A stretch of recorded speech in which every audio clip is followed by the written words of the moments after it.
Avez-vous déjà franchi le seuil de votre maison après une journée épuisante et, au lieu de ressentir du soulagement, vous vous êtes senti encore plus fatigué, comme si l'endroit censé vous accueillir et vous réconforter aspirait en réalité ce qu'il restait de votre énergie? Cela arrive bien plus souvent qu'on ne l'imagine. La maison, qui devrait être notre refuge, peut facilement devenir une source silencieuse de stress, d'anxiété et de lassitude.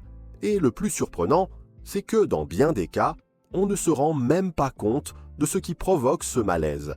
Peut-être pensez-vous que le problème vient de vous, un manque de temps, de motivation, de discipline. Mais et si je vous disais que le problème se trouve autour de vous, dans ces petites choses qui s'accumulent, dans une routine désorganisée, dans tous ces objets que vous gardez sans savoir qu'ils volent votre paix intérieure? La bonne nouvelle, c'est qu'il est tout à fait possible de changer cela. Et non, il ne s'agit pas de faire des travaux ou de dépenser des fortunes. Ce dont vous avez besoin, c'est de conscience, d'intention et surtout de légèreté. Je suis le facilitateur et aujourd'hui, j'aimerais vous montrer comment votre maison peut devenir un lieu apaisant, réconfortant et serein, un endroit où vous avez envie de rester et non de fuir. Et tout commence par ce que vous voyez, ressentez et même entendez chez vous. Alors restez avec moi jusqu'à la fin de cette vidéo, car vous pourriez en ressortir avec un regard totalement neuf sur votre propre foyer. Commençons par l'évidence, celle que l'on ignore pourtant le plus souvent, le désordre visuel. Cela peut sembler insignifiant, mais le désordre a un impact direct sur notre cerveau. Lorsque vous entrez dans une pièce où tout est en pagaille, votre esprit interprète cela comme des tâches inachevées. Même si vous n'y pensez pas consciemment, cela reste en arrière-plan, vous dérange, vous alourdit. C'est comme une sirène silencieuse qui retentit sans cesse pour vous rappeler qu'il faut encore plier ce tas de linge, ranger les objets éparpillés dans le salon ou faire de l'ordre dans la cuisine. Et tout cela draine votre énergie mentale. À l'inverse, lorsque vous entrez dans un espace propre et rangé, votre cerveau comprend que tout est sous contrôle, aucun signal d'alerte, aucune tâche urgente en vue, juste du calme. Et ce sentiment est immédiat. Avez-vous déjà ressenti ce bien-être en voyant un lit parfaitement fait ou un évier vide et propre? Ce n'est pas qu'une question d'esthétique, c'est émotionnel, c'est mental. Un autre point essentiel, l'excès d'objets. Beaucoup pensent donc qu'il manque d'un maître d'espace, alors qu'en réalité, ils possèdent tout simplement trop de choses. Plus vous avez d'objets, plus vous passez de temps à nettoyer, ranger, entretenir, et pire encore, vous devez prendre davantage de décisions au quotidien. Cela peut sembler exagéré, mais c'est la vérité.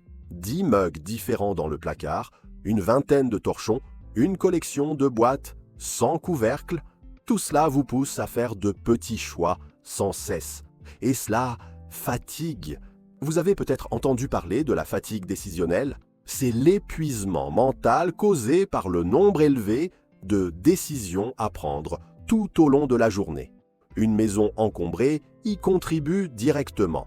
C'est ici qu'intervient le minimalisme, pas comme un style froid, vide et impersonnel, mais comme une philosophie qui vous pousse à vous poser la question: est-ce que cet objet a vraiment sa place ici? Chaque élément de votre maison doit avoir une utilité ou vous apporter de la joie. Si ce n'est ni l'un ni l'autre, alors il prend inutilement de la place et nuit à votre bien-être. Et quand on parle de bien-être, on ne parle pas seulement d'apparence, on parle de votre paix intérieure, de votre énergie, de la façon dont vous vous sentez dans votre espace de vie. Maintenant, dites-moi, quelle est la pièce de votre maison qui vous dérange le plus aujourd'hui? Celle qui, rien qu'en la regardant, vous décourage ou vous irrite?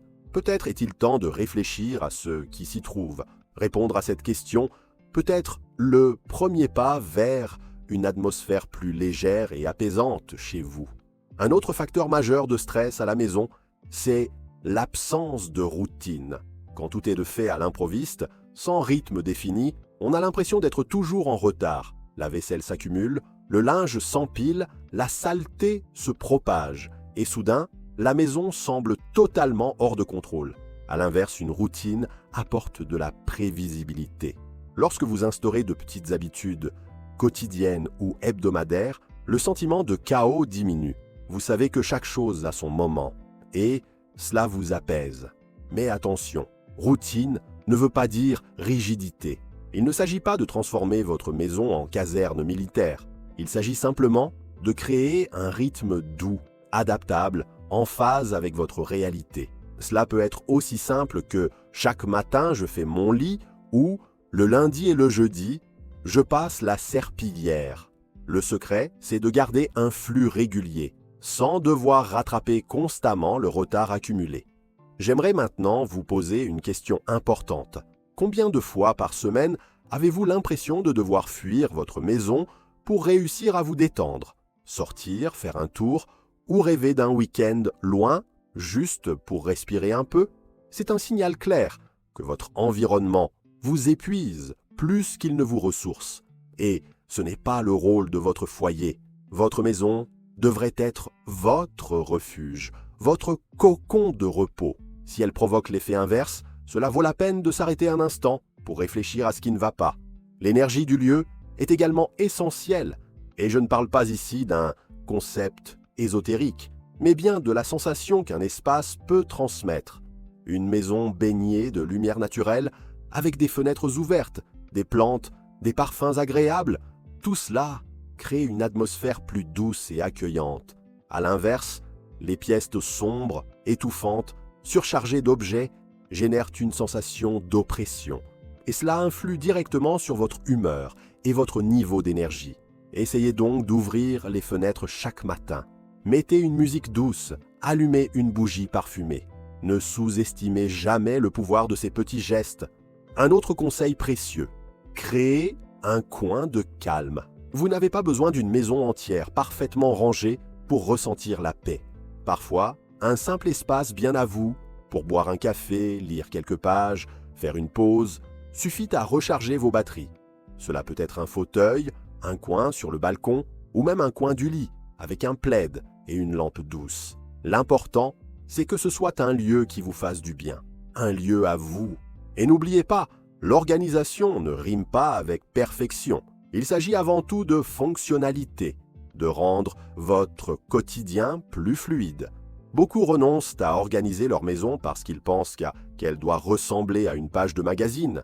Mais la vérité, c'est que la beauté vient de l'usage. Une maison bien rangée, c'est un lieu où l'on trouve facilement ce dont on a besoin, que l'on nettoie sans peine et où l'on se sent bien.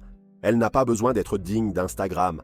Elle doit simplement être légère, pour vous. Et pour finir, une dernière question, peut-être la plus importante de cette vidéo. Si vous entriez chez vous aujourd'hui, en tant que visiteur, quelle serait votre première impression? Sérénité? Confusion? Fatigue? Qu'est-ce que votre maison communique à ceux qui y entrent? Et surtout, à vous, qui y vivez tous les jours. Transformer votre maison en un lieu de paix ne nécessite pas de grands bouleversements. Commencez doucement. Choisissez une pièce, un tiroir, une petite habitude. Observez comment vous vous sentez après chaque changement. Petit à petit, l'atmosphère se transforme. Et avec elle, votre énergie change aussi. Votre foyer est le prolongement de qui vous êtes. Et lorsque vous en prenez soin avec légèreté et intention, vous prenez en réalité soin de vous-même.